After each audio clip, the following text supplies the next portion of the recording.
कट्टापहाडावर माओवाद्यांविरोधात मोठं अभियान सुरू, मोठ्या संख्येनं महिला कमांडोंचा सहभाग, तात्काळ युद्धबंदी आणि चर्चेची माओवाद्यांची पुन्हा मागणी। नाशिकच्या वनीगडावर भाविकांच्या वाहनाला अपघात, सप्तशृंगी देवीच्या दर्शनासाठी जाताना वाहन उलटून झालेल्या अपघातामध्ये अनेक भाविक जखमी। मुंबईला पाणी पुरवठा करणाऱ्या 7ही धरणांमधील पाणी साठ्यामध्ये कमालीची घट झाली असून 25% पाणीसाठा आता उरलेला आहे। यातच गेल्या काही वर्षांपासून लांबणारा पाऊस पाहता पालिकेला पाणी जपून वापरावा असं सांगण्यात येत आहे। या पार्श्वभूमीवर 15 मे पर्यंत उपलब्ध पाणीसाठ्याचा आढावा घेऊन 10 ते 15% पाणी कपात केली जाईल अशी माहिती पालिका प्रशासनाकडून देण्यात आली आहे। मे महिन्यामध्ये बँकांना तब्बल 13 दिवस सुट्ट्या असणार आहेत। यामध्ये अनेक सण, शासकीय सुट्ट्या तसंच वीकेंडचा समावेश। मे महिन्यामध्ये अनेक सण असल्यानं त्याकरता तब्बल 7 दिवस बँका बंद असणार आहेत। वेगवेगळ्या राज्यांमध्ये वेगवेगळ्या दिवशी बँका बंद ठेवणार आहेत।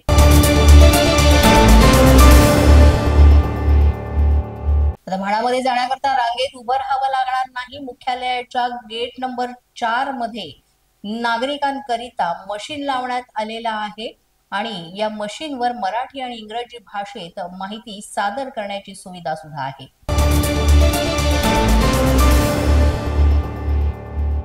पश्चिम रेल्वे मार्गावर कांदिवली आणि बोरिवली दरम्यान घेण्यात आलेल्या 35 तासांच्या ब्लॉक कालावधीमध्ये पूल क्रमांक 61 च्या रिंगरिगर ड्रेनचं काम पूर्ण झालंय। या ठिकाणचे जुने कास्ट आयर्न गर्डर बदलून त्या जागी 20 सिमेंटचे स्लॅब बसवण्यात आले।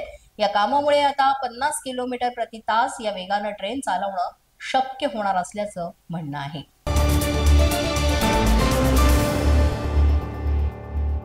मुंबईमध्ये येत्या सप्टेंबर ते ऑक्टोबर दरम्यान म्हाडा करून 5000 घरांची लॉटरी काढली जाणार आहे। म्हाडाचे उपाध्यक्ष संजीव जयस्वाल यांनी ही माहिती दिली आहे। ऑल इंडिया सराफा असोसिएशनने जारी केलेल्या माहितीनुसार राजधानी दिल्लीमध्ये सोमवारी सोन्याचा भाव 1000 रुपयांनी घसरलाय। त्यामुळे सोन्याचे दर 98,400 रुपये प्रति 10 ग्रॅमवर गेले। नागपूर ते कोल्हापूर विमान सेवा 15 मे पासून सुरू होणार आहे। आठवड्यातून 5 दिवस ही सेवा सुरू राहणार आहे आणि या विमानामध्ये 12 बिझनेस आणि 64 इकॉनॉमी वर्गातील आसनांची व्यवस्था केली आहे।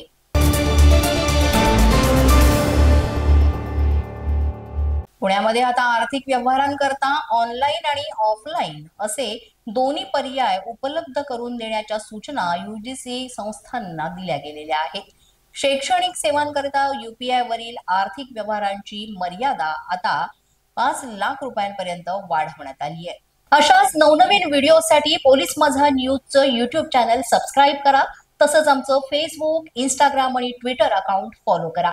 अधिक माहितीसाठी आमच्या www.polismazhanews.com या वेबसाईटला भेट द्या। पाहत रहा पोलीस माझा न्यूज।